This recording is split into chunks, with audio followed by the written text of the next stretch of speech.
Olá pessoal, tudo bem?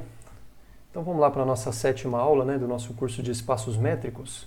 E aqui nessa sétima aula, pessoal, o tema vai ser basicamente conexidade, tá certo? Então a gente vai começar um novo tema aqui, um tema extremamente importante, e vocês vão entender a importância disso daqui a pouco, nessa aula e principalmente na próxima. Mas antes da gente começar com o conteúdo de conexidade, a gente vai precisar finalizar aquela parte de conjuntos fechados, com a qual a gente vinha trabalhando até então. E eu vou continuar aqui, tá certo? Talvez fique um pouco... vocês vão ter que ver o finalzinho da aula passada para conectar com o conteúdo aqui do começo dessa aula, tá? Então, para quem não lembra, no finalzinho da aula passada a gente estudou uma proposição que basicamente caracterizava as funções contínuas entre dois espaços métricos baseado no comportamento dessa função com respeito aos subconjuntos fechados, tanto do domínio quanto do contradomínio, ok? Então era aquela proposição que falava o seguinte, que uma função f de um espaço métrico M em um espaço métrico N, ela era contínua se e somente se a imagem inversa de todo fechado do contradomínio pela função é um subconjunto fechado do domínio, beleza? E aí depois disso a gente decorreu dessa proposição um corolário que a gente viu na aula passada, e agora a gente vai ver um segundo corolário que decorre dessa proposição, tá certo, pessoal? Então, um corolário que decorre dessa proposição é o seguinte, é um corolário que fala o seguinte, fala que o gráfico de uma aplicação contínua por uma função, o gráfico de uma aplicação contínua entre dois espaços métricos, ele é sempre um subconjunto fechado do produto, tá certo? Então, se a gente imaginar aqui, fazendo aí digamos assim, uma representação ingênua, se a gente desenhar aqui como sendo, se a gente supor que o domínio da função é o espaço M, que está representado aqui como sendo o chão aqui desse R3, digamos assim, e o N foi representado por esse eixo, então o gráfico de uma função contínua, ele consiste em um subconjunto fechado do produto cartesiano, tá certo? Então, quando você olha para M cartesiano N, que aqui na nossa representação seria como se fosse o R3, então o gráfico dessa função contínua, aqui representado por essa superfície, é sempre um subconjunto fechado do produto cartesiano, tá certo? Então, não vou fazer a demonstração disso daqui, porque infelizmente não dá tempo de demonstrar tudo, Tem muito conteúdo para ser coberto e a gente não consegue passar, infelizmente, tudo, mas aconselho vocês a dar uma olhada no livro, como é que se faz essa demonstração, não é tão complicada, tá certo? E usa um pouco as projeções, E aí vocês podem ver, mas ela é uma consequência da proposição anterior. Tá legal, pessoal? Bom, vou deixar para vocês um exercício para vocês fazerem, que é extremamente importante, muito útil também para vocês treinarem tanto a definição de densidade quanto também a de continuidade, Que é o seguinte, é um exercício que fala assim, olha, eu vou pedir para que vocês tentem fazer, tudo bem? Se vocês não conseguirem, depois a gente pode conversar e tirar a dúvida em uma sessão separada de exercícios, tá? Então, se X é um subconjunto de M, ele for um subconjunto denso de M, e você tiver uma função f do espaço métrico M chegando no espaço métrico N, que ela é contínua e sobrejetiva, então a imagem desse conjunto denso é também denso em N, ok? Ou seja, se você tem uma função contínua e sobrejetiva, então ela leva subconjuntos densos do domínio em subconjuntos densos do contradomínio. Tudo bem, pessoal? Então tentem fazer esse exercício, porque ele, sem dúvida, é bastante interessante. Tudo bem? Muito bem, dando prosseguimento, Bom, a gente já viu, quando a gente trabalhou com o fecho de um conjunto, que a noção de fecho ela é uma definição que ela é relativa ao espaço métrico ambiente, ou seja, ao espaço métrico no qual você está enxergando o subconjunto. Ou seja, se você tem X um subconjunto de M e X também um subconjunto de um outro espaço métrico N, pode acontecer do fecho de X com respeito a M ser diferente do fecho de X com respeito a N. Tá bom? Então, conforme a gente já viu, a noção de fecho de um certo conjunto ela é relativa ao espaço métrico ambiente em questão. Tudo bem? Então, por exemplo, vamos dar um exemplo bastante claro disso. Pega o intervalo 0,1 aberto, tá certo? E olha ele, primeiramente, como sendo um subconjunto do espaço métrico menos 1, 1, onde, obviamente, a gente está munindo esse espaço métrico da métrica induzida pela da reta, ok? Pela métrica usual da reta. Muito bem, então o 0, 1, como visto como subconjunto desse espaço métrico menos 1, 1, quando você olha para o fecho dele, né, que é a família dos pontos, que é a coleção dos pontos que estão no espaço métrico em questão, que são pontos aderentes ao intervalo de 0 até 1, você vai ter como resultado um intervalo fechado em 0 e aberto em 1. Talvez possa causar algum tipo de estranheza o fato do 1 ele não ser um ponto aderente a esse intervalo nesse subconjunto, mas isso decorre justamente do fato de que o número real 1 ele não está contido no espaço métrico ambiente, tá certo? Então você não pode dizer que 1 ele é um elemento do fecho de 0, 1 nesse espaço métrico, porque ele nem sequer está nesse espaço métrico, ok? Quando você une esse conjunto, né, ao conjunto dos pontos aderentes a ele aqui dentro desse espaço métrico, você só vai pôr o 0, além dos caras que já estavam aqui, tudo bem? Então, o fecho de 0, 1 com respeito a esse espaço métrico é o intervalo fechado em 0, aberto em 1. Enquanto que, obviamente, quando você olha esse subconjunto aqui, 0, 1, como sendo um subconjunto do espaço métrico R, então o fecho dele com respeito à reta vai ser o intervalo 0, 1 fechado, tudo bem? Então, uma pergunta que fica é o seguinte: quando você tem um subconjunto de um subespaço métrico de um espaço métrico maior, que é o que está acontecendo aqui, né? Esse conjunto, ele está contido nesse subespaço métrico da reta, perfeito? Então a pergunta que fica é, como que, levando-se em conta que aqui você está considerando a métrica induzida pelo espaço métrico maior, como que você consegue expressar o fecho desse conjunto com respeito a esse subespaço métrico em função do fecho desse conjunto com respeito ao espaço métrico que contém o menos 1, 1 como sendo um subespaço métrico. Tá certo? Ou seja, então esse resultado a seguir ele serve justamente para estabelecer a relação entre um conjunto visto em um subespaço métrico, na verdade, ele é feito para estabelecer a relação entre o fecho de um conjunto visto no espaço métrico todo e visto como sendo um subconjunto de um dado subespaço métrico. Tudo bem? Então a proposição ela fala justamente o seguinte, olha, a relação ela é a mais simples possível. O que eu estou querendo dizer? Se você tem S, um subconjunto de um espaço métrico M, tá certo? Então a gente pode considerar o S com a métrica induzida pela de M, isso faz dele um subespaço métrico, correto ou não? Então eu estou falando que S é um subespaço métrico desse espaço métrico M, ok? E aí você tem X, um subconjunto de S. E aí, como o X ele é tanto subconjunto de S quanto também um subconjunto de M, então você pode falar do fecho de X com respeito a S e do fecho de X com respeito a M. Ou seja, o fecho de X visto como sendo um subconjunto do espaço métrico S ou o fecho de X visto como um subconjunto do espaço métrico M. Ok? A gente vai denotar por X barra S justamente o fecho de X com respeito ao subespaço métrico S. Ok? E o que o teorema fala é o seguinte, é que a relação entre esses dois conjuntos, entre o fecho de X com respeito a M e o fecho de X com respeito a S, é justamente essa daqui, olha. O fecho de X com respeito ao subespaço métrico S, ele é igual ao fecho de X interseção com S, ok? É a relação mais simples possível e justamente talvez a única que se poderia esperar numa situação como essa. Beleza? Então, perceba, pessoal, como é que isso daqui realmente aparenta ser verdadeiro, pelo menos quando você leva em conta o exemplo anterior. Então, antes da gente ver a demonstração disso daqui, que não vai ser complicada, inclusive, perceba o seguinte, que se você considerar M como sendo...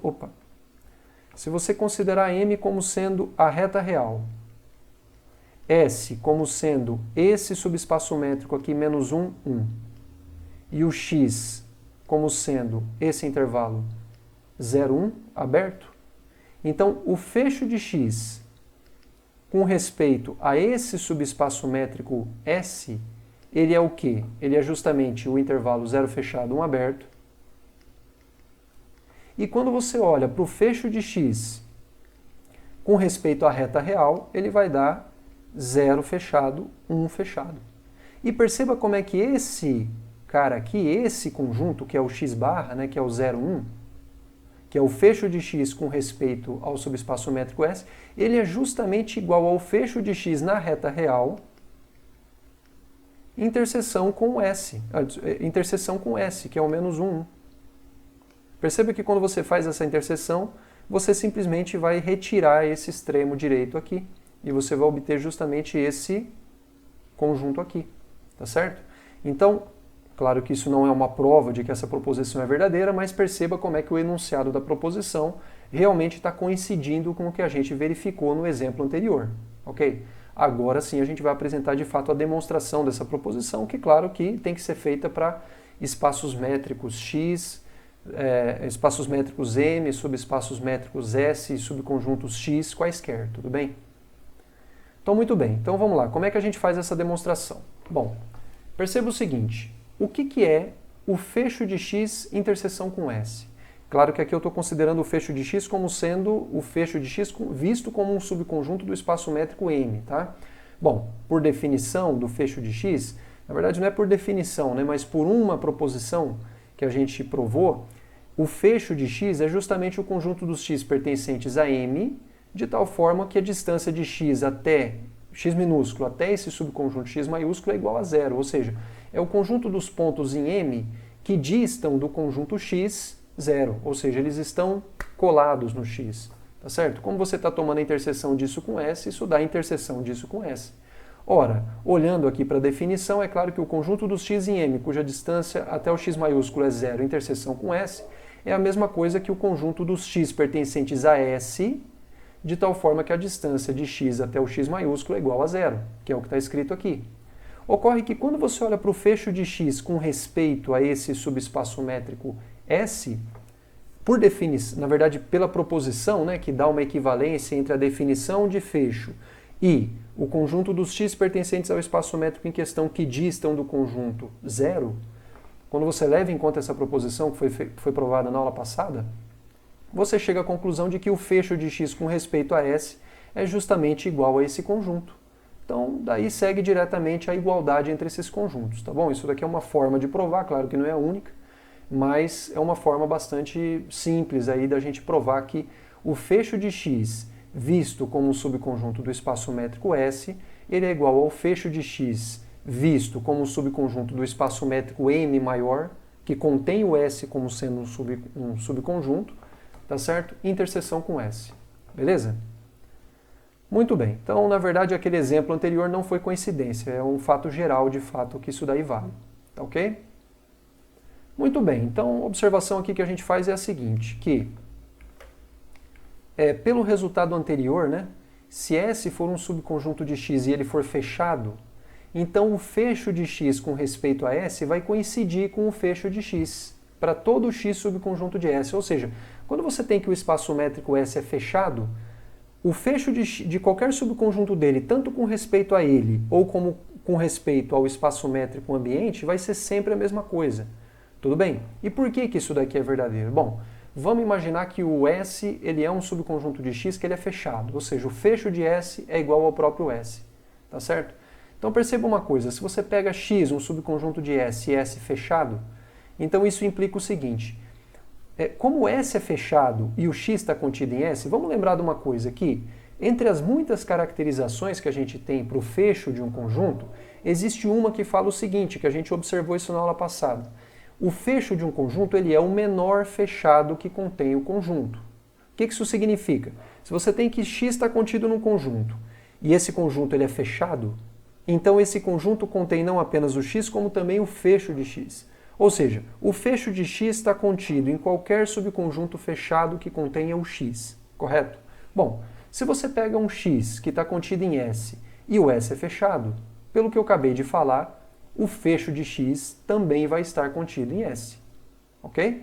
Então, pelo teorema, né, pela proposição que a gente fez, quando você, haja vista que o fecho de X com respeito a S é, por um lado, igual ao fecho de X em interseção com S, como o fecho de X a gente concluiu que ele está contido em S, quando você faz essa interseção, ele vai ser igual ao fecho de X. Tá certo?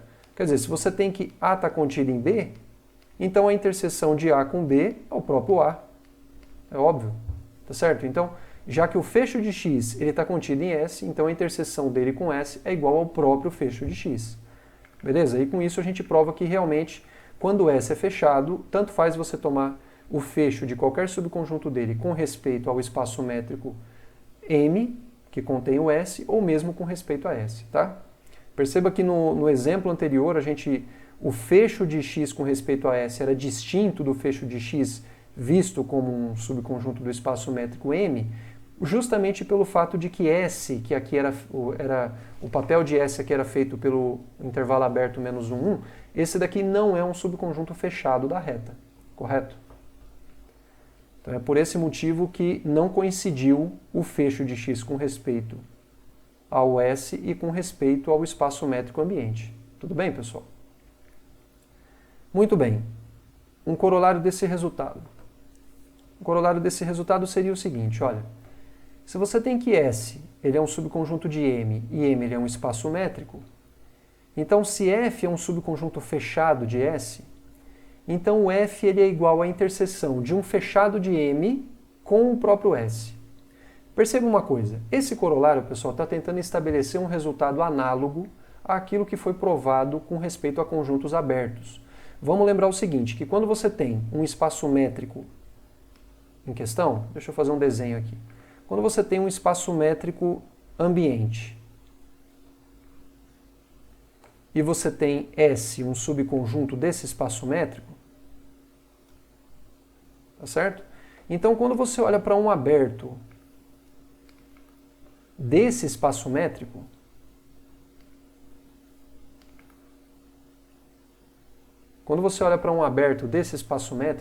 esse aberto ele é necessariamente a interseção de um aberto do espaço métrico maior com o próprio S.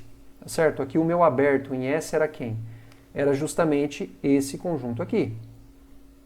Então a gente já demonstrou isso, que os abertos de S são justamente interseções de abertos de M, esse daqui seria o M, com o próprio S. Aqui a gente está falando a mesma coisa, porém com respeito aos fechados. O que está sendo dito?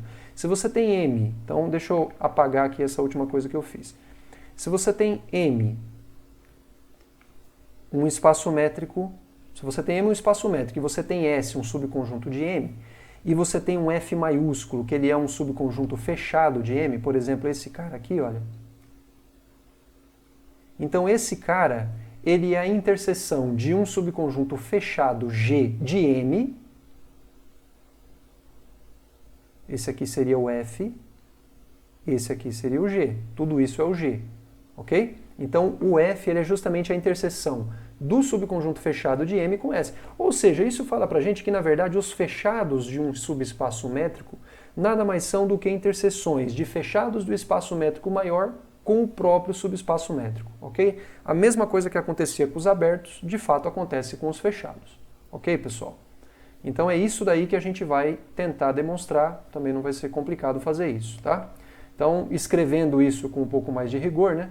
Se você tem S, um subconjunto de M, M um espaço métrico, então se você tem que F é um subconjunto de S, que ele é fechado em S, então ele é nada mais do que a interseção de um fechado G em M com o próprio S. Ou seja, os fechados de um subespaço métrico nada mais são do que interseções de fechados do espaço métrico maior com o próprio subespaço. Beleza?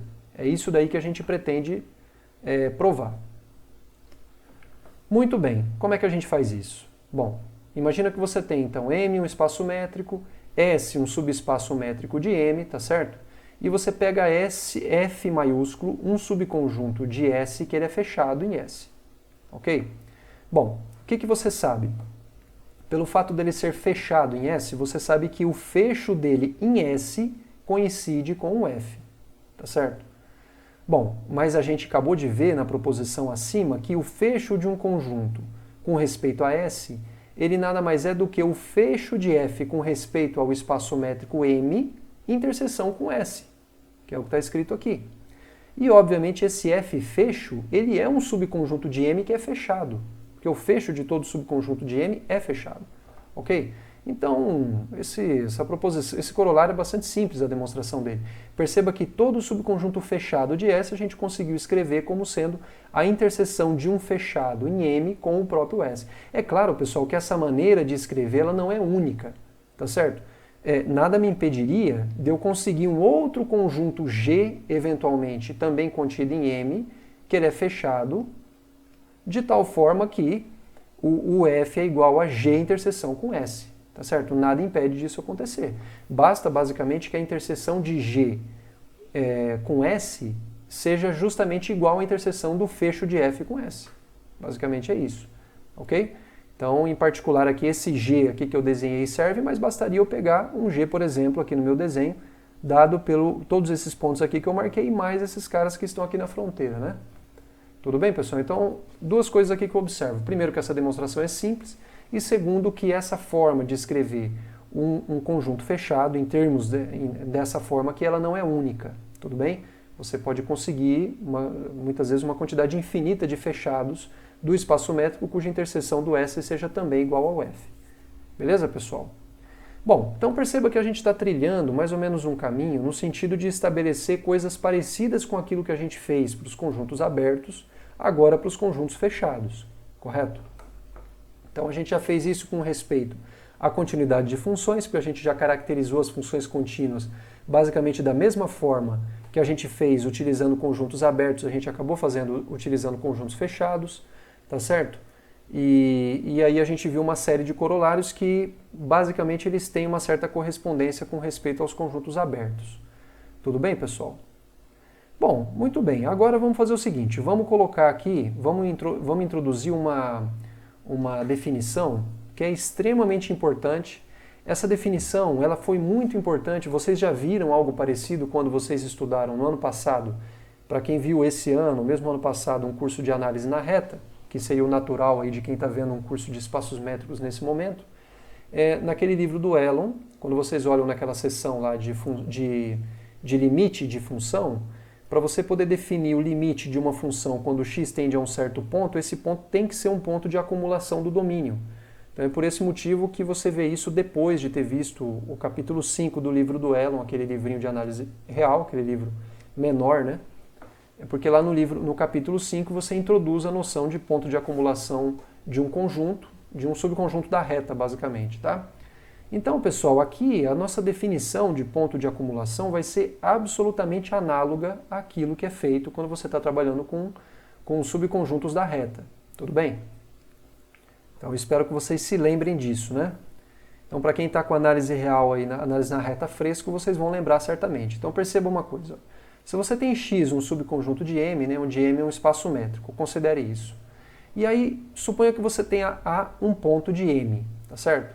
Bom, esse ponto de M ele é dito um ponto de acumulação de X se, para todo ε positivo, quando você tomar a bola de centro A e raio ε, essa bola, ela intercepta o X em algum ponto que é diferente do A. Ou seja, o que eu estou querendo dizer? Para todo ε positivo, a interseção da bola de centro A e raio ε menos o centro, que é o próprio conjunto formado pelo ponto A, quando você interceptar com o x esse conjunto, ele dá algo diferente do vazio. Tudo bem? Então, se a gente for, digamos assim, fazer um desenho, né? Quando você tem imagina que você tem um conjunto, digamos, um conjunto x. Vou desenhar aqui um conjunto x. Então, por exemplo, aqui no meu desenho, esse ponto, deixa eu dar um zoom aqui, esse ponto A aqui, ele é um ponto de acumulação do x. Por quê? Porque para todo ε positivo, quando você tomar uma bola de centro A e raio ε, você tomar uma bola de centro A e raio ε, independente de quem seja o ε, uma bola aberta, né? Então, deixa eu fazer certinho. Quando você tomar uma bola aberta de centro A e raio ε, essa bola, esse raio aqui então é ε. Essa bola intercepta o conjunto x em um ponto que é diferente do ponto A. Então quando você pega essa bola e tira o centro, você ainda tem interseção com o ponto x, ok? Então, uma coisa aqui, pessoal, que eu chamo a atenção para vocês é o seguinte. Bom, então deixa eu só finalizar aqui, né, a leitura aqui dessa definição, né? Ou seja, né, um ponto ele é um ponto de acumulação do domínio do conjunto x se toda a bola aberta centrada em A possui algum ponto de x que é diferente do ponto A, ok? E aí, pessoal, ao conjunto dos pontos de acumulação de um certo conjunto a gente costuma denotar, pelo menos na notação dos livros do Elon, ele costuma denotar por x', tá? Alguns falam conjunto derivado de x, eu até não gosto muito de usar essa nomenclatura, mas é o conjunto aqui que a gente vai tratar por x', tá? Que é o conjunto dos pontos de acumulação do x. Bom, uma coisa, pessoal, que eu preciso chamar a atenção para vocês é uma coisa muito sutil, uma diferença que existe entre a definição de ponto aderente a um conjunto e ponto de acumulação de um conjunto, porque é uma definição uma diferença extremamente sutil, tá? Então vale a pena a gente mencionar isso. É uma coisa, a definição de ponto aderente de x é como? Era assim, um ponto ele é um ponto aderente a x se valesse o seguinte, então deixa eu até escrever aqui. Bom, você sabe que um ponto, né, você diz que A ele é ponto aderente a x, né, ou seja, ele pertence ao fecho de x, C e somente C. Para todo epsilon positivo, quando você toma a bola aberta de centro A e raio epsilon, interseção com o x, isso é diferente do vazio. Então quem bate o olho nessa definição pode ser que confunda com essa, porque é muito parecida realmente. A diferença é que aqui a gente tira o centro da bola, aqui a gente não tira o centro da bola. Tudo bem?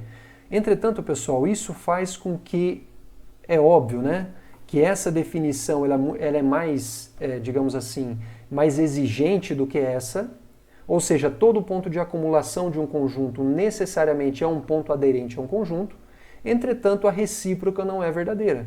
Existem pontos que podem ser aderentes a um conjunto sem que eles sejam pontos de acumulação do conjunto, porque essa definição ela é mais fraca. Essa daqui, a validade dessa proposição implica nessa daqui, entretanto a recíproca não é verdadeira. A validade dessa proposição não implica na validade dessa proposição composta aqui, tá certo? Quer um exemplo muito simples? Pega qualquer conjunto que tenha um ponto isolado, pega um espaço métrico que tem um ponto isolado. Ora, vamos raciocinar, se ele tem um ponto isolado, é porque existe uma bola aberta centrada nesse ponto que nessa bola aberta só tem o centro que pertence ao conjunto. Nenhum outro ponto do conjunto está nessa bola aberta, exceto o centro. Então, esse ponto, que é o ponto isolado, obviamente ele é um ponto de acumulação, porque todo ponto do conjunto é um ponto de acumulação do conjunto. Agora, entretanto, ele não vai ser um ponto... desculpa, falei errado. É óbvio que esse ponto ele vai ser um ponto aderente ao conjunto, porque todo ponto do conjunto é um ponto aderente ao conjunto. E, em particular, ele satisfaz essa proposição. Para toda a bola aberta centrada nele, quando você pega essa interseção, já que esse ponto, que é o ponto isolado, ele é o centro da bola, então ele pertence tanto à bola quanto a x. Tá certo? Agora, ao invés disso, se você pega e você vai testar se essa proposição é verdadeira para esse ponto isolado, obviamente isso vai ser falso, porque se você pega um epsilon, por exemplo, igual àquele epsilon que te dá uma bola aberta em torno daquele ponto isolado, cuja interseção com x tem apenas o centro, quando você tirar o centro dessa bola e você fizer a interseção com x, não vai ter mais ninguém.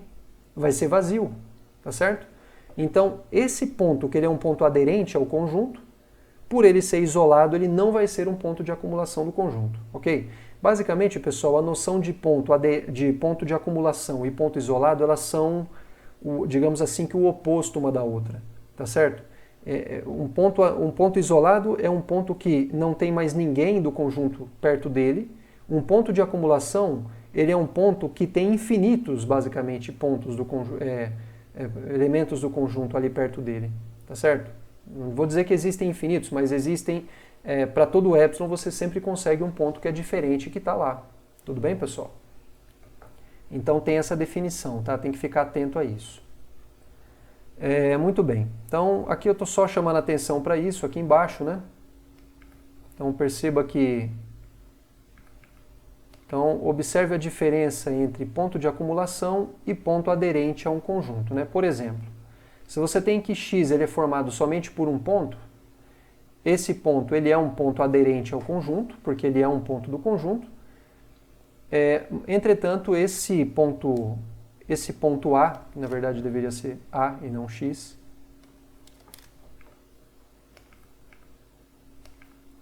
esse A, ele é um ponto aderente ao conjunto, entretanto ele não é um ponto de acumulação do conjunto. Por que ele não é um ponto de acumulação? Porque quando você pega uma bola aberta em torno dele e você tira esse centro, não vai ficar mais ninguém, porque o conjunto em questão ele é formado apenas pelo próprio ponto A. Tudo bem, pessoal? Então, isso daqui é um exemplo, um pouco extremo talvez, né? Mas a gente vai ver outros, tá? Inclusive aqui mesmo a gente já vai ver aqui dentro desse conjunto um exemplo de um ponto, que ele é um ponto aderente que não é ponto de acumulação. Tá certo? Então observa só uma coisa. Então perceba que aqui nesse caso esse ponto ele é um ponto aderente que não é um ponto de acumulação do conjunto. Ok? Então vamos ver aqui alguns exemplos. Bom, pega esse conjunto X, que é o conjunto formado por 0, 1, meio, 1 terço, 1 sobre n e assim por diante, né? Bom, esse conjunto X, quando você pega o conjunto dos pontos de acumulação de X, ou seja, o conjunto dos pontos que são pontos de acumulação de X, você vai ter apenas o zero. O único ponto de acumulação desse conjunto, visto como sendo um subconjunto da reta, ele é apenas o zero, tá certo? E por que ele é apenas o zero? Porque quando você olha para a reta real aqui, se a gente for desenhar, né? E você olhar para o zero, que eu vou plotar aqui,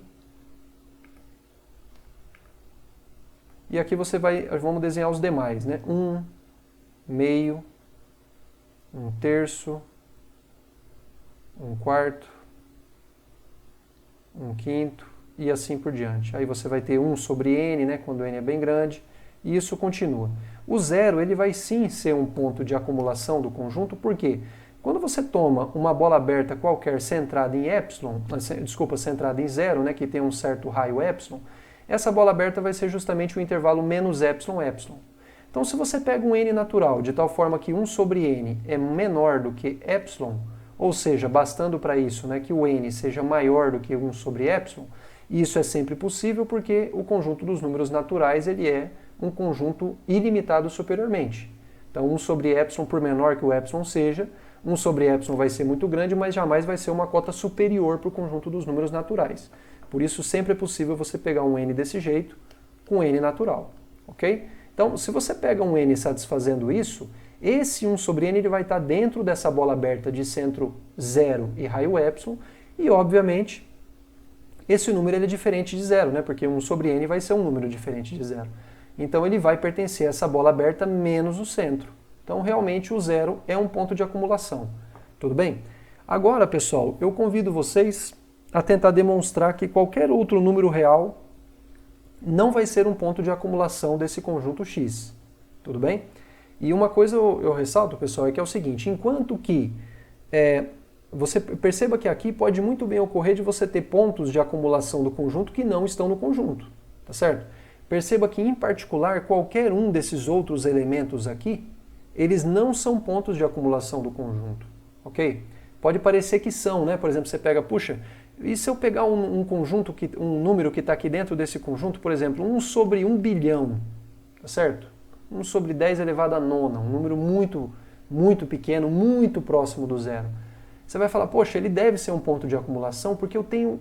Quando eu pego, por exemplo, o número 1 sobre 1 bilhão e 1, tá certo? 1 sobre 1 bilhão mais 1, né, que é esse número que eu acabei de falar, ele é um número que está muito próximo desse daqui. Tudo bem, ele está muito próximo, mas ainda há uma distância positiva entre eles e você consegue uma bola aberta em torno desse cara aqui que não tem mais ninguém. Não é nem tão difícil assim você construir um raio que te dê isso, tá? Então eu peço como exercício que vocês tentem demonstrar que qualquer outro número que se escreva da forma 1 sobre n para n natural, ele não vai ser um ponto aderente, não vai ser um ponto de acumulação desse conjunto X. Tá? Vocês já foram, na verdade vocês já tiveram que pensar isso quando vocês fizeram o curso de análise na reta, tudo bem? Mas aqui eu peço que vocês pensem novamente nisso daí, que seria um exercício interessante. Bom, um outro exemplo, né? O conjunto dos pontos de acumulação do conjunto dos números racionais. Pois bem, é a reta real. E por que isso acontece? Porque o conjunto dos números racionais ele é denso na reta. O que isso significa? Que todo e qualquer subconjunto aberto da reta, ele contém números racionais, em particular contém infinitos números racionais. Então, quando você pega um número real qualquer, por que ele é um ponto de acumulação de quê? Porque para qualquer bola aberta que você pegue em torno desse cara, você sempre vai ter números irracionais ali dentro. Em particular, você tem infinitos deles. Então, pelo menos um deles vai ser diferente do centro, né? Vamos supor que você pegou um número real que calhava de ser racional. Então, você tem que garantir que para qualquer bola aberta em torno desse cara, necessariamente existe um outro número racional lá dentro. E isso acontece porque o conjunto dos números racionais ele é denso. tá certo? Se você escolheu no começo um número irracional, obviamente qualquer intervalo aberto centrado nele também vai conter números racionais, em particular vai conter infinitos deles, tá? Então, simplesmente pela densidade do conjunto dos números racionais na reta, decorre que o conjunto dos pontos de acumulação de Q é justamente igual a R, ok? Ao passo que o conjunto dos pontos de acumulação do conjunto dos números inteiros é o vazio. E por que que isso acontece? Porque todo elemento de Z, claro que visto como um subespaço métrico da reta real, ele é um ponto isolado, tá certo? Todo ponto de Z é um ponto isolado. Você consegue uma bola aberta em torno desse cara que só vai ter o centro. Basta você pegar uma bola aberta com um raio menor do que meio. Então, por exemplo, você pega aqui um número, faz de conta que esse aqui é o 0, 1, 2, e aqui você tem n, um número inteiro. Menos 1, menos 2 e assim por diante. Quando você pega a bola aberta de centro em n e raio, qualquer raio menor do que meio, basicamente pode ser um raio menor do que 1, inclusive, né? Mas igual a meio já basta, menor do que meio também basta. Você só vai ter o único número inteiro dentro dessa bola aberta é o próprio centro. Então, quando você tira o centro, você não vai ter qualquer outro número inteiro dentro dessa bola aberta. Isso faz com que essa proposição aqui, ela não seja verdadeira. Essa proposição aqui não vai ser verdadeira quando você tem x igual ao conjunto dos números inteiros e você pega a como sendo qualquer número inteiro, tá certo? Então, isso prova, na verdade, não prova que o conjunto dos números, que na verdade o conjunto dos pontos de acumulação de Z é vazio. O que eu estou provando, na verdade, é que nenhum número inteiro é um ponto de acumulação do conjunto dos números inteiros, ok?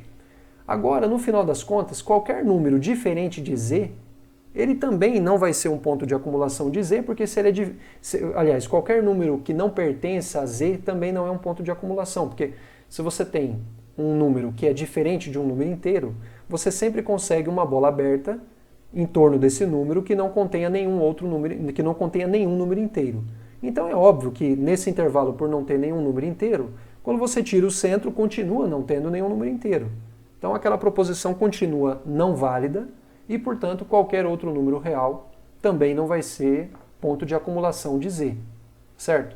Então, o conjunto dos pontos de acumulação do conjunto dos números inteiros também é vazio de fato, tá?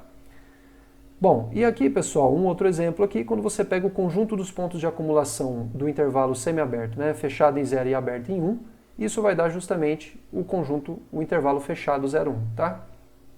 Nesse caso aqui, o conjunto dos pontos de acumulação coincide com o fecho do conjunto.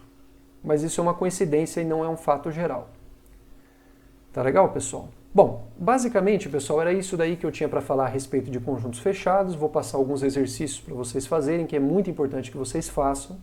É uma parte central aí da disciplina, né? dessa parte de topologia dos espaços métricos. Tudo bem, pessoal? E agora a gente vai começar a tratar de um outro assunto, ok? Muito bem, pessoal. Então agora a gente vai mudar de assunto, né? Conforme eu falei para vocês. E a gente vai começar a trabalhar com um conceito que vocês também já viram, em particular quando estavam estudando o curso de análise na reta, né? Que são justamente os conjuntos conexos. Bom, o que acontece? É assim, ó. Novamente eu digo, esse curso de espaços métricos é um curso que se dedica a ser um curso introdutório a um curso de topologia geral, tá certo? Então, ao passo que num curso de topologia geral, o objeto de estudo, né, são as topologias, a forma como elas se relacionam com as funções contínuas, e também encontrar invariantes topológicos, né, que são, já falei para vocês, são propriedades que os espaços topológicos têm, que são preservadas por homeomorfismos, né? Então, dentro dessa, digamos assim, dessa lógica, haja vista que a gente está tentando, digamos assim, reproduzir isso, só que dentro dos espaços métricos, para a gente não cair numa coisa extremamente abstrata e mais difícil de compreender, é óbvio que essa busca pelos invariantes topológicos, né, que são propriedades preservadas a menos de homeomorfismos, elas são um dos nossos objetivos aqui da disciplina, tá legal? E basicamente a gente ainda não chegou a ver nenhum invariante topológico, né? E chegou a hora da gente ver o primeiro, que é justamente a conexidade. Então é o seguinte, A conexidade, ela é uma propriedade que um espaço métrico pode ter ou pode não ter, ou seja, um espaço métrico vai poder ou não ser conexo. De modo geral, um subconjunto de um espaço métrico ele vai poder ou não ser conexo, tá certo? E a gente vai perceber que essa propriedade ela é preservada por homeomorfismos, ou seja, se você tem um homeomorfismo entre dois espaços métricos, então um é conexo, se e somente se o outro também é conexo, tá?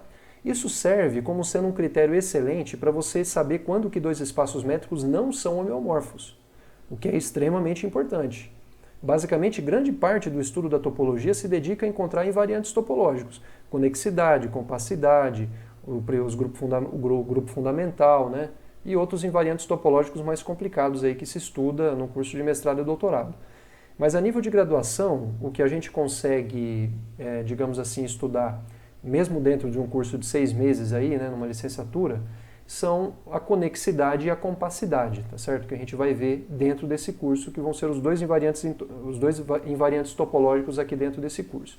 Bom, eu já falei para vocês que o conceito de conexidade vocês já estudaram no curso de análise na reta, certo?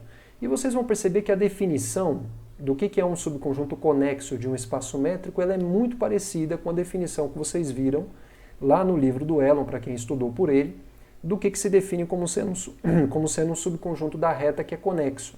Tudo bem? Ocorre que os conexos da reta real, a despeito dessa definição, né, que é um pouco mais difícil de lembrar, eles são extremamente simples, porque quando você está trabalhando com a reta, né, já vista as boas propriedades que ela tem, algébrica, enfim, a reta é tudo que você puder imaginar, né, um corpo, etc, etc. Você consegue provar basicamente que os conexos da reta são os intervalos, né? Um subconjunto da reta é conexo se e somente se ele é um intervalo. Mas a gente precisa relembrar o que está por trás dele, o que está por trás dessa manifestação de conexidade na reta que se dá em termos dos intervalos. E o que está por trás é justamente a definição que a gente vai ver aqui, que vocês já viram quando vocês estudaram o curso de análise. Tá legal, pessoal? Então, antes da gente definir o que vem a ser um espaço métrico conexo, a gente vai ter que definir o que vem a ser uma cisão de um espaço métrico, tá? E é justamente isso que a gente vai fazer agora. Muito bem. Bom, então, definição, né? Então vamos ver aqui a definição e exemplos de conjuntos conexos. Bom, uma cisão de um espaço métrico é o quê? É uma decomposição desse espaço métrico em termos de dois conjuntos, tá certo? É uma decomposição M igual a A unido com B em termos de dois conjuntos A e B, aonde esses subconjuntos de M, eles são abertos e também são disjuntos, ok?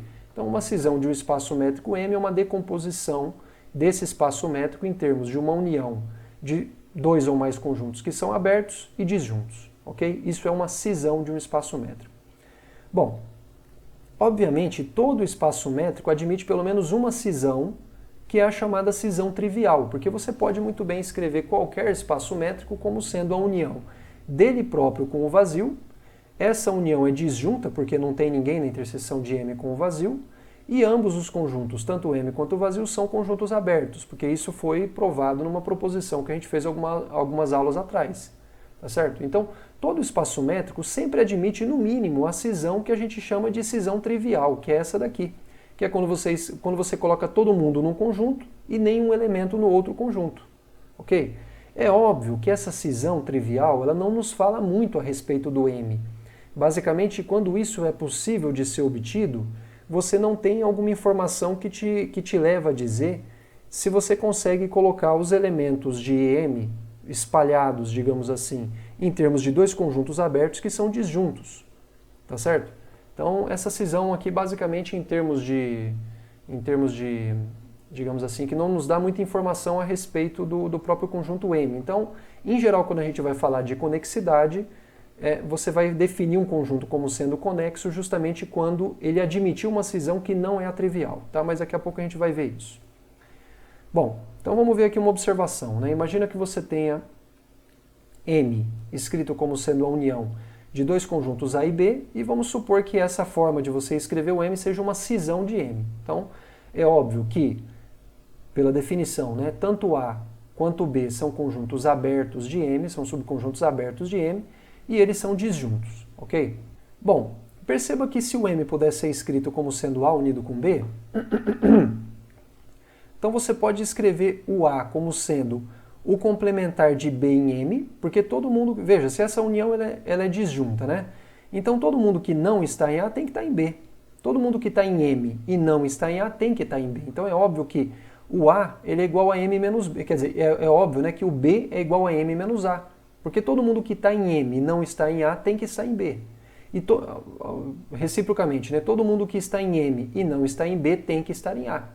Então perceba que se M for igual a A unido com B, e se essa união for disjunta, e se esses dois conjuntos forem abertos, então, por um lado, o A ele é um conjunto que ele é fechado. Por quê? Porque ele é o complementar de um conjunto aberto. Vamos lembrar que a definição de um conjunto fechado era justamente os fechados eram aqueles conjuntos cujos complementares eram conjuntos abertos, ok? Então perceba que o A, ele por um lado, ele é um conjunto fechado, porque, na verdade aqui está falando assim, o B, ele é um conjunto fechado, né? Porque o complementar dele é justamente o A. Então, ele já era aberto, por conta disso aqui ser uma cisão, mas ele também é fechado porque o complementar dele é A, que é aberto.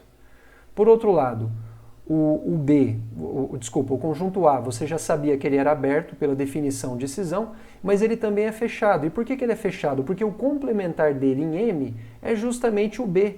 E essa igualdade aqui está falando isso, tá certo? Então isso significa que, como o B ele é aberto, então o A ele é um conjunto fechado. Ou seja, no final das contas é assim, quando você tem uma cisão de um conjunto M, os dois elementos da cisão, além de serem conjuntos abertos, eles também são conjuntos fechados. Então perceba que, note que A e B, eles são ao mesmo tempo abertos e fechados em M. Então, sempre que você tiver uma cisão de M, os conjuntos que compõem a cisão, eles são não apenas abertos, como também são subconjuntos fechados de M. Tudo bem, pessoal? Isso daí é o que eu queria observar aqui para vocês.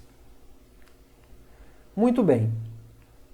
Vamos ver agora aqui alguns exemplos, né, de cisões. Então veja, por exemplo, R menos o zero, né, visto isso daqui como sendo um subespaço métrico da reta real, você escrever ele como sendo um intervalo de menos infinito até o zero, unido com zero até mais infinito, isso daqui é uma cisão desse conjunto.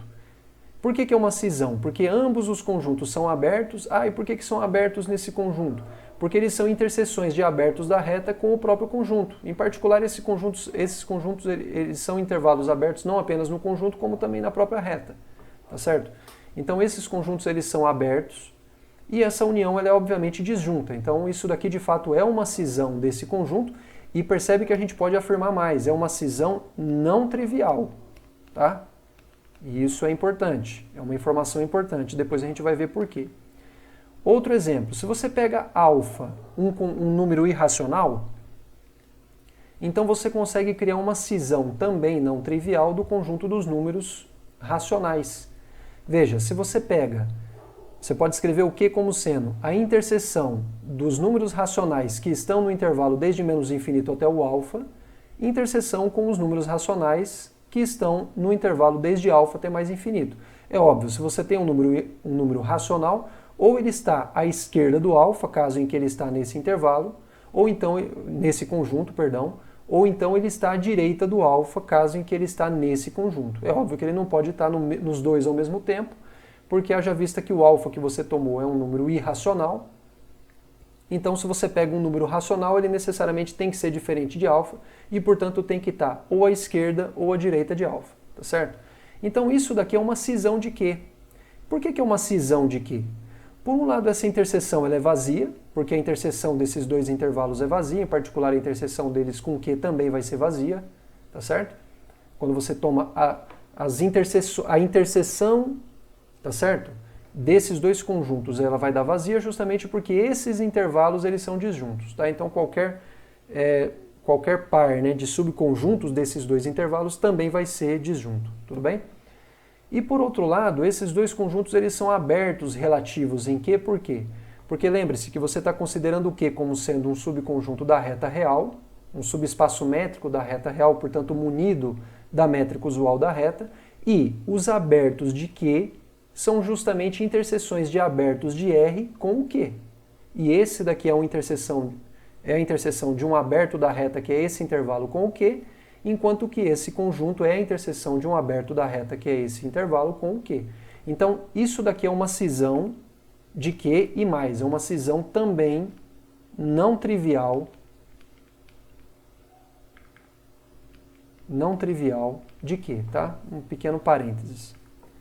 Agora um exemplo um pouco mais genérico, né? Imagina que você tenha M, um espaço métrico discreto, ou seja, é um espaço métrico onde todo ponto é um ponto isolado. Exemplo, conjunto dos números naturais, conjunto dos números inteiros, né? Tudo quando munido da reta real, certo? São todos exemplos de espaços métricos discretos.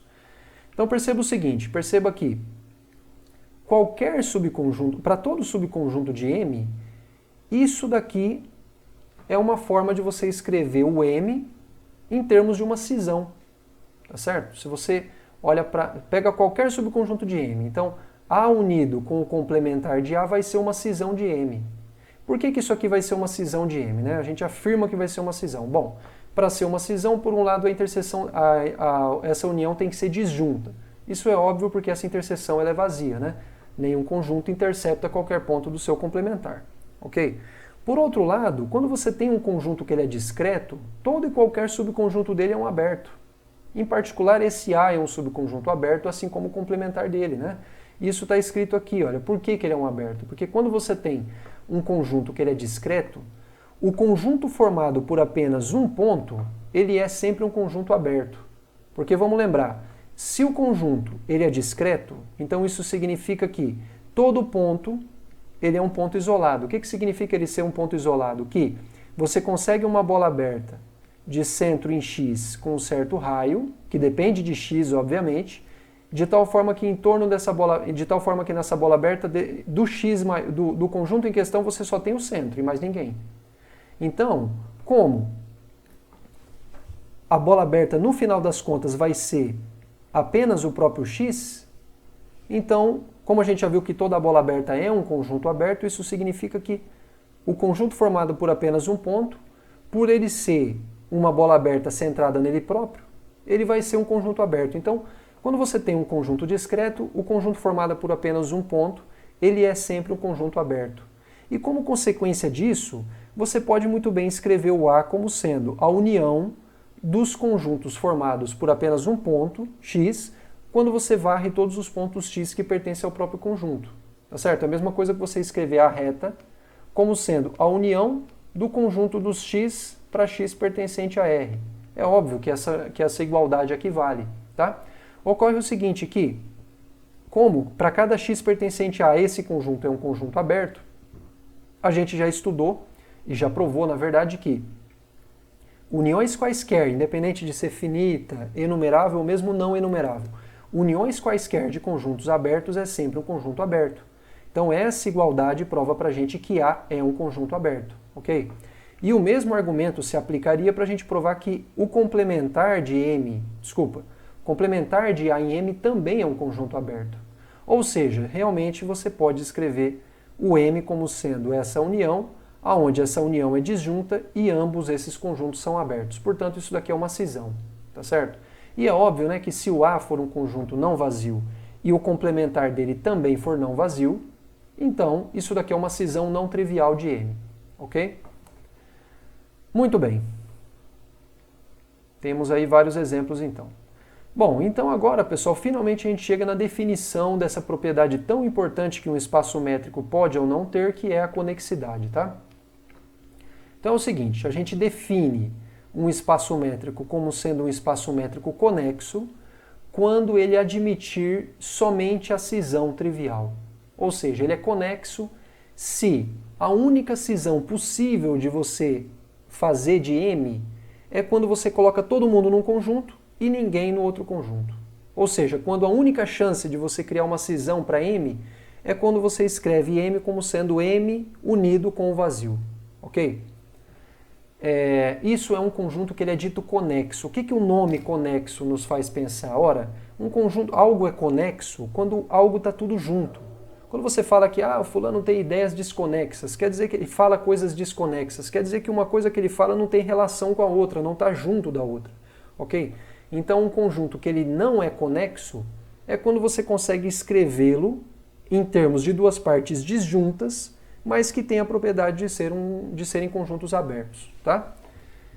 Em particular, quando você tem X, um subconjunto de M, então esse subconjunto de M ele é dito conexo quando, visto como subespaço métrico de M, ele é um subespaço métrico conexo, tá? Então o que é um subconjunto conexo de M? É um subconjunto que, quando visto com a métrica induzida pela de M, ele vai ser um espaço métrico conexo. Tudo bem, pessoal? Então, se a gente fosse ilustrar isso daí, né, imagina que você tem um M que ele é formado pela união de dois conjuntos, A e B, onde ambos são abertos, não vazios, ambos são abertos, não vazios e disjuntos, tá? Então, M igual a A unido com B, nesse caso aqui, ele é um espaço métrico desconexo. Por quê? Porque você conseguiu uma cisão não trivial para ele, tá certo? Enfim, isso daí que é uma... Na verdade, aqui eu dei o exemplo de um conjunto desconexo, né? Faltou definir o que é um conjunto desconexo, na verdade isso está feito um pouco mais para baixo. Mas um espaço métrico é dito desconexo quando ele não é conexo, tá? Então, é claro que um dos exemplos aí mais clássicos de espaços métricos conexos que a gente pode pensar é a própria reta real, né? A própria reta real é um espaço métrico conexo. Isso já foi provado lá no curso de análise na reta que vocês fizeram e a gente vai provar novamente aqui nesse curso, tá? Muito bem, então vamos ver aqui uma proposição que dá uma caracterização interessante de conexidade em termos de fronteira de um conjunto, tá certo?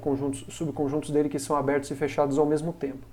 Então a conexidade, veja, ela é expressa através de uma propriedade que é um pouco estranha, né? Veja, supostamente para você provar que um conjunto é conexo, não é tão simples isso. Por que não é tão simples? Porque você tem que ser capaz de provar que toda e qualquer cisão que você possa construir dele tem que ser a cisão trivial. Então, em particular, é mais difícil, em geral, você provar que algo é conexo do que algo não é conexo.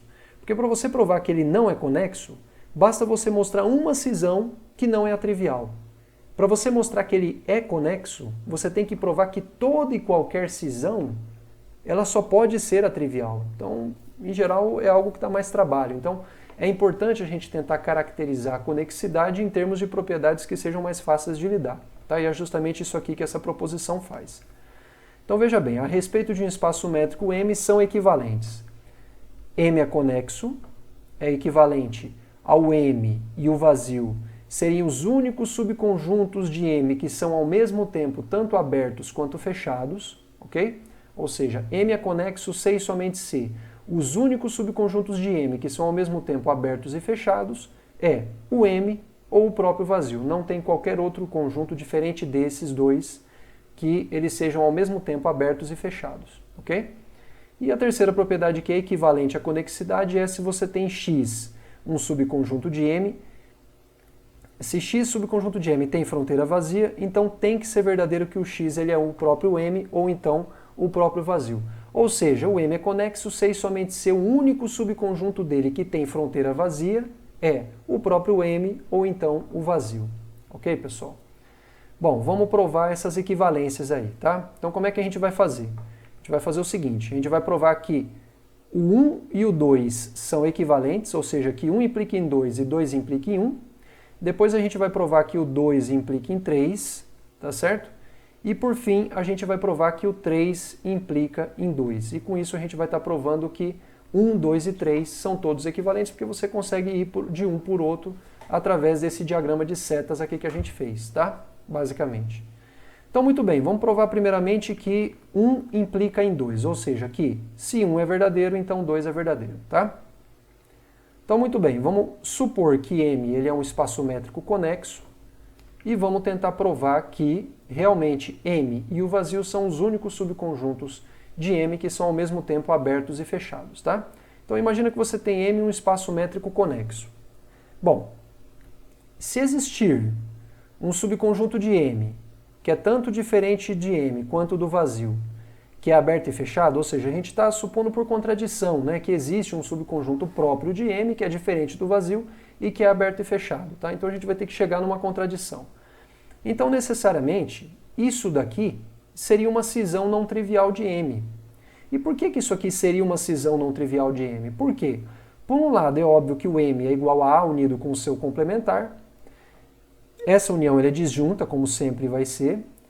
Eu estou supondo que tanto A ele é diferente de M e também diferente do vazio, então isso significa que o A ele não é o M e também não é o vazio, e o complementar dele também não é o M e também não é o vazio, tá certo? E além disso, ambos serão subconjuntos abertos de M. Por quê? Porque eu estou supondo que existe um A de tal forma que ele é um conjunto aberto e fechado ao mesmo tempo. Veja, como ele é aberto, então esse camarada aqui é aberto. Mas como ele também é por hipótese fechado, então isso significa que o complementar dele vai ser aberto. Porque a definição de um conjunto ser fechado é justamente quando o complementar dele é aberto. Então com isso você vai estar escrevendo o M como sendo uma união disjunta de dois subconjuntos abertos. E portanto isso aqui vai sim ser uma cisão de M. E por outro lado vai ser uma cisão não trivial, porque o A ele não é nem o vazio e nem o próprio M. Ora, mas isso é um absurdo, porque você está supondo que o M é conexo. Então isso é uma contradição, isso contradiz a nossa hipótese, tá? Então a contradição veio de você supor que existe um subconjunto de M, que ele é próprio e diferente do M, que é aberto e fechado. O que isso significa? Isso significa que qualquer subconjunto de M que seja aberto e fechado ao mesmo tempo tem que ser o M ou então o vazio. Beleza? Então, que 1 implica em 2 não é nada complicado. Agora vamos provar que 2 implica em 1, ok? Vamos provar que 2 implica em 1.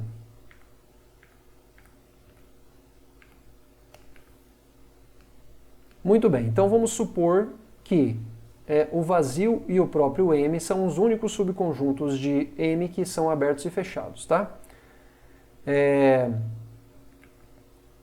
E aí a gente vai tentar provar que o M é conexo. Então tudo bem. Bom, veja, vamos supor por contradição que o M não é conexo. Então suponhamos que o M não é conexo. Então veja, se o M não fosse conexo, então, por definição, existiria uma cisão não trivial de M, né, que seria escrito como sendo A unido com B, onde ambos são disjuntos, abertos, e ambos são diferentes tanto do vazio quanto de M, tá?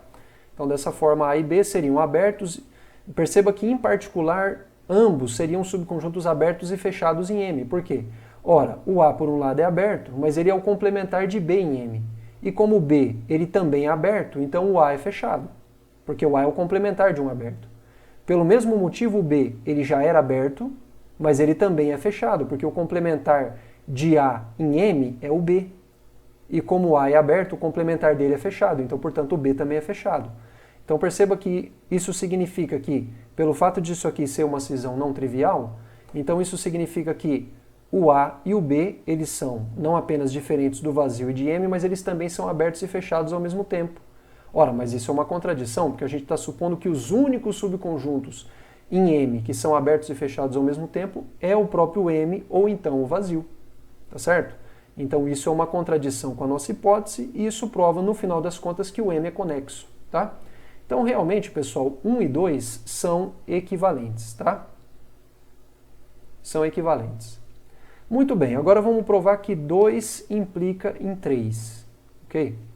Então a gente vai provar que se M e o vazio são os únicos subconjuntos ao mesmo tempo abertos e fechados, então vale que se X é um subconjunto de M que tem fronteira vazia, então ele tem que ser o M ou então ser igual ao vazio. Tudo bem? Vamos provar isso.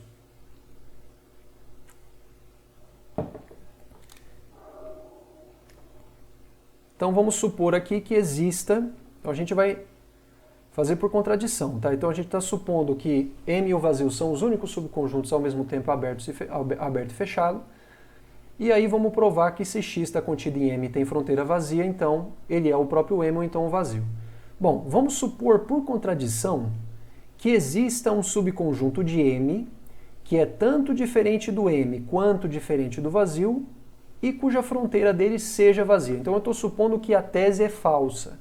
Eu estou fazendo a prova por contradição. Então a gente está supondo que existe que existe um A subconjunto de M, diferente do vazio e diferente de M, de tal forma que a fronteira dele é vazia. Certo? Bom, o que significa que a fronteira dele é vazia? Então perceba uma coisa. Por um lado, a interseção da fronteira com o próprio A é vazio. E por que é vazio? Ora, porque Se a fronteira dele é vazia, a interseção dessa fronteira com qualquer subconjunto vai ser vazio, em particular com o próprio A. Bom, mas isso implica que o A é um conjunto aberto, tá certo? Porque vamos lembrar que a gente já provou que quando você olha para a fronteira de A, todos os pontos da fronteira de A, eles não pertencem, quer dizer, se um ponto está na fronteira, ele não pode estar no interior de A, tá certo? Então, se a fronteira de A, a interseção com A é vazio, isso significa que todo ponto de A tem que ser um ponto interior a A. Porque todo ponto de A não vai poder pertencer à fronteira, e se ele não pertence à fronteira, ele tem que ser um ponto interior. Aí, para isso, pessoal, vocês têm que relembrar a definição de fronteira, tá? Então, vamos só relembrar aqui, olha. Um ponto X, ele pertence à fronteira de um conjunto A, C e somente C, para todo epsilon positivo, quando você fizer a interseção da bola aberta de centro A, tanto com X quanto a interseção dessa bola com o complementar de X, desculpa, né? Não é de X, aqui é A. A interseção dessa bola com A e a interseção dessa bola com o complementar de A tem que ser necessariamente diferente do vazio. Muito bem, pessoal, então, veja bem, o fato da interseção de A com a sua fronteira ser vazia implica que necessariamente o A é aberto, tá? Isso daí seria um exercício bastante simples de vocês fazerem e você poderia fazer da seguinte forma, bastaria escrever o que eu estou falando, é assim. Pega um ponto pertencente a A, certo? Bom, por um lado esse ponto não está na fronteira, porque a fronteira, a interseção dele com A é vazio. Ora, se ele não está na fronteira, então isso significa que essa proposição aqui, ela é falsa. Se essa proposição é falsa, então isso significa que existe algum epsilon positivo para o qual isso daqui é falso. Essa proposição está falando que essa interseção é diferente do vazio e essa interseção é diferente do vazio. Então o contrário dessa proposição é justamente você falar que essa interseção é vazia ou então que essa interseção é vazia. Ok?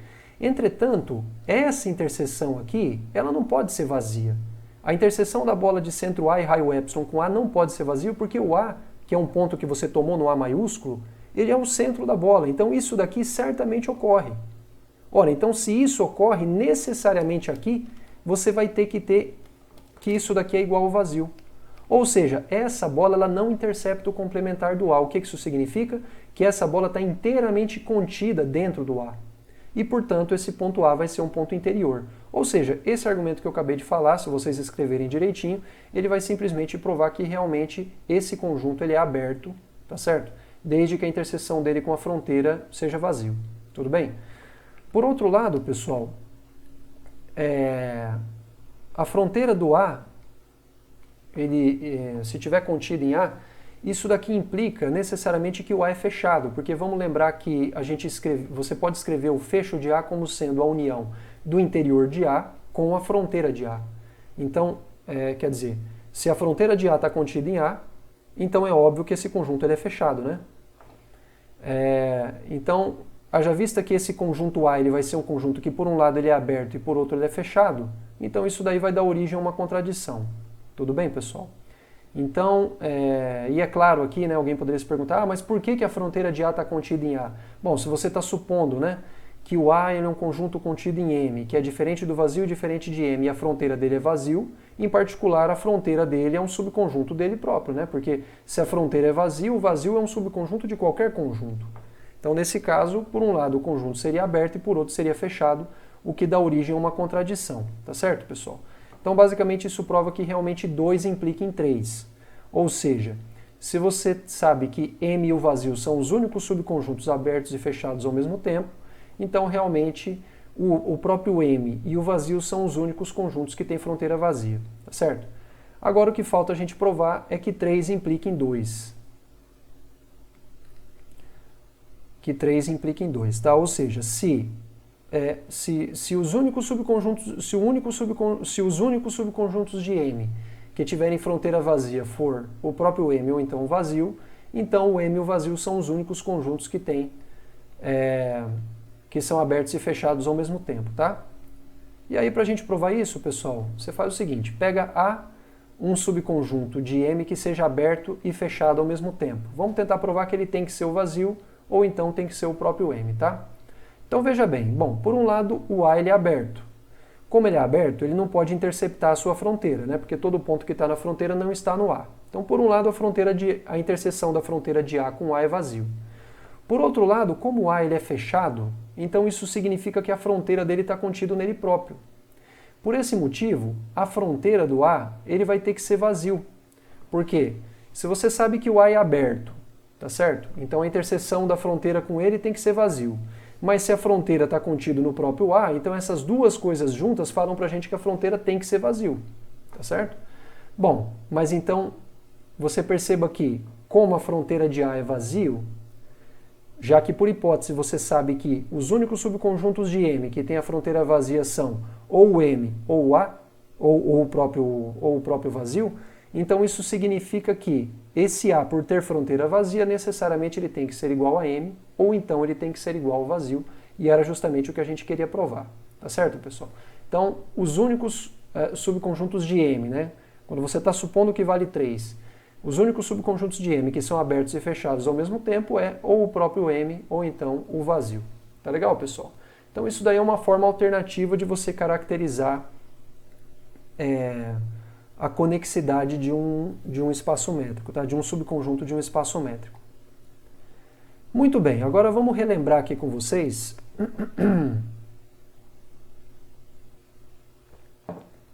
então vamos relembrar aqui, pessoal, aquela demonstração, né, que falava que R ele é um subconjunto conexo, tá? Então vamos lá, vamos provar que a reta ele é um espaço métrico conexo. Bom, vamos supor por absurdo que existe uma cisão não trivial da reta real, A unido com B, tá certo? E vamos pegar A um elemento de A maiúsculo e B um elemento de B maiúsculo, e vamos supor, sem perda de generalidade, que A é menor do que B. Tudo bem? Se esse não for o caso, então você renomeia os conjuntos A e B, troca o nome deles, e aí sim você pega um cara de A e um de B, que aí certamente isso aqui vai acontecer. Tudo bem, pessoal? Então vamos aqui fazer um desenho aqui, né? Então você está supondo por contradição, né, que existe uma cisão não trivial de R em termos de dois conjuntos A e B. Você pegou um ponto A que pertence a A maiúsculo, um ponto B que pertence a B maiúsculo, e você está supondo que o A ele é menor do que B. Ok? E aí a gente vai definir como sendo o conjunto X maiúsculo o conjunto de todos os pontos de A que são menores do que B. Ok? Então o que acontece?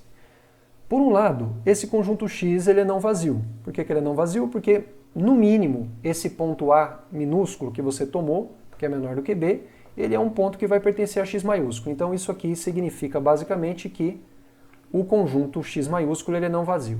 Tá?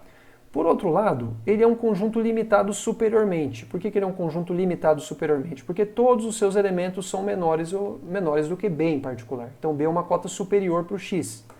Ora, a gente aprendeu lá no curso de análise na reta que na reta real todo subconjunto não vazio e limitado superiormente, pelo postulado de Dedekind, ele admite um supremo, tá?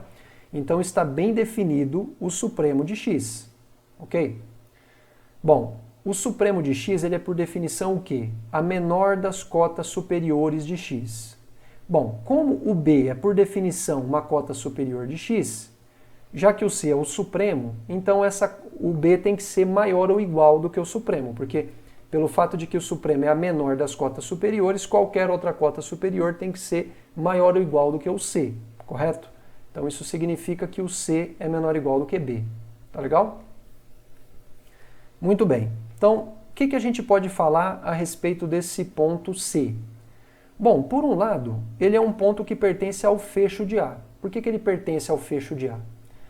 Porque, enfim, é um exercício lá, né, de análise na reta, você provar que o supremo de um conjunto na reta real, de um conjunto não vazio, ele é sempre um ponto que está no fecho do conjunto, né? Mas aqui a gente vai fazer a prova aqui em particular. Vamos supor que... Por que o C ele pertence ao fecho de A? Bom, vamos lá. Para ele estar no fecho, tem que ser verdadeiro que para toda bola aberta centrada em C, você tem que ter pelo menos um ponto de A, correto? Muito bem, então pega um epsilon positivo, e aí você analisa o número C menos epsilon. Bom, o C ele é o supremo de X. O que isso significa? Que ele é a menor das cotas superiores de X. Ora, se ele é a menor das cotas superiores, então qualquer número menor do que ele não pode ser cota superior de x. C menos epsilon é obviamente menor do que C. Como ele é menor do que C e C é a menor das cotas superiores, isso significa que C menos epsilon não pode ser cota superior de x. Ora, se ele não é cota superior de x, isso significa que tem que existir um x pertencente a A, que é, por um lado, maior do que o C menos epsilon, tá certo? E, por outro lado, vai ser menor do que C. Tudo bem? Muito bem. Com isso você provou o quê? Você provou que para toda bola aberta centrada em C, você sempre vai ter um elemento de A. Então está correto você falar que o C pertence ao fecho de A, tá certo? Só que tem uma coisa, o A ele é fechado, por hipótese, né? Porque já que você está supondo que você tem uma cisão não trivial de X, a gente sabe, de R, quando você tem uma cisão não trivial, na verdade quando você tem uma cisão qualquer, você sabe que os dois elementos da cisão são conjuntos abertos e fechados ao mesmo tempo. Então, em particular, o A é fechado. Ora, como o A é fechado e o C está no fecho dele, então o C, na verdade, pertence ao próprio A, né? Porque, na verdade, você sabe que o A ele é igual ao fecho dele próprio, porque ele é fechado. Então, já que o C está no fecho, então vale que o C está em A. E, portanto, como o C está em A, necessariamente ele tem que ser estritamente menor do que B, porque a propriedade que caracteriza os elementos de X... desculpa, né? Na verdade é o seguinte, o C tem que ser estritamente menor do que B, porque como a interseção de A e B é vazio, como o C está em A, ele não pode estar em B. Então, como o C já era menor ou igual do que B, então eu sei que pelo fato dele não pertencer ao B maiúsculo, então ele jamais vai poder ser igual ao B minúsculo. Caso contrário, ele pertenceria ao B maiúsculo e isso não ocorre. Tá certo? Então, realmente o C é estritamente menor do que o B. Então o C está por aqui, em algum lugar por aqui, estritamente menor do que o B, tá certo? Então, pessoal, por outro lado, né? Por um lado você sabe que o C é menor do que B. Por outro lado, pessoal, como o A é aberto, então já que o C é um ponto de A, que é um ponto, portanto, interior a A, então você sabe que existe um epsilon positivo, tá certo? De tal forma que o intervalo de centro C e raio epsilon, que é esse intervalo aqui, ele está inteiramente contido em A, tá certo? E você pode supor, sem perda de generalidade, que o C mais epsilon é estritamente menor do que B. Por quê? Veja, pelo fato de que C menos epsilon e C mais epsilon está contido em A, necessariamente todo mundo desse intervalo, ele não pertence a B. Portanto, tem que ser diferente de B minúsculo, correto? Então, se por um acaso ocorrer de você ter tido a infelicidade de tomar um epsilon justamente igual à distância entre C e B, de tal forma que você tem aqui o intervalo, né, C menos epsilon, C mais epsilon, de tal forma que o C mais epsilon é exatamente igual a B, o que você faz? Basta você trocar o epsilon por exemplo, epsilon sobre 2. E aí você vai continuar tendo um intervalo centrado em C, com um certo raio positivo, de tal forma que todo mundo aqui vai estar contido em A, e aí você vai ter a certeza absoluta que pelo fato de que esse extremo que estava contido no intervalo interior, por esse fato, isso vai implicar que esse extremo vai ter que pertencer a A, e portanto vai ter que pertencer a A, e portanto vai ter que ser um número diferente de B. Então é possível sim você escolher um epsilon, talvez não na primeira tentativa, mas sim na segunda, na pior das hipóteses, de tal forma que esse intervalo está estritamente contido em A, e também o C mais epsilon é estritamente menor do que B. Tá certo, pessoal? Portanto, esse C mais epsilon aqui, ele vai ser um número que vai pertencer a X. Por que ele vai pertencer a X? Porque ele vai ser um ponto que vai estar em A, porque todo mundo do intervalo... Na verdade aqui, pessoal, eu deveria ter trocado pelo intervalo fechado, tá? Intervalo fechado, e o argumento anterior que eu usei serve para mostrar que de fato existe aqui esse intervalo fechado que cumpre isso. Tudo bem, pessoal? E eu repito o argumento, tá? Se você tomou um epsilon, você teve a infelicidade de tomar ele igual à distância entre C e epsilon, o que você sabe? Você sabe que esse intervalo está inteiramente contido. Se o epsilon, que faz com que o C seja um ponto interior, ele puder ser tomado como sendo a distância entre C e B, então você não vai ter a propriedade de que o C mais epsilon vai ser estritamente menor do que B. Então esse epsilon não toma, não serve. O que você faz? Você toma um epsilon menor. qualquer epsilon menor já serviria, certo? Se você toma um epsilon menor do que isso daí que eu acabei de falar, esse intervalo fechado, C menos epsilon, C mais epsilon, vai ter contido no primeiro intervalo aberto, que é maior do que ele, e como esse aberto já estava contido no A, esse fechado também vai estar. Por esse motivo, esse extremo aqui, C mais epsilon, ele vai pertencer a X. Por quê? Porque ele vai ser um elemento de A que vai ser estritamente menor do que B. Ora, mas então isso daí é uma contradição, porque você sabe que o C, por ele ser o supremo de X, ele é uma cota superior por X e mais, ele é a menor das cotas superiores, veja. Então, já que ele é uma cota superior de X, você não vai conseguir encontrar um elemento de X que seja maior do que ele. E o C mais epsilon é um elemento de X que é maior do que C. E isso não pode acontecer, isso é uma contradição. Ok? Isso contradiz o fato de que C é o supremo de X. E essa contradição veio de você supor que era possível você encontrar uma cisão não trivial da reta. Como consequência, decorre então que R de fato é um conjunto conexo. Tudo bem, pessoal? Muito bem, pessoal, eu vou finalizar por aqui. Então aqui a gente estudou fundamentalmente a definição de conexidade, a gente estudou alguns exemplos de conjuntos conexos, em particular a gente provou que a reta é conexa, a gente provou propriedades equivalentes à conexidade em termos de subconjuntos que são abertos e fechados de um conjunto, assim como subconjuntos que têm fronteira vazia, tá certo?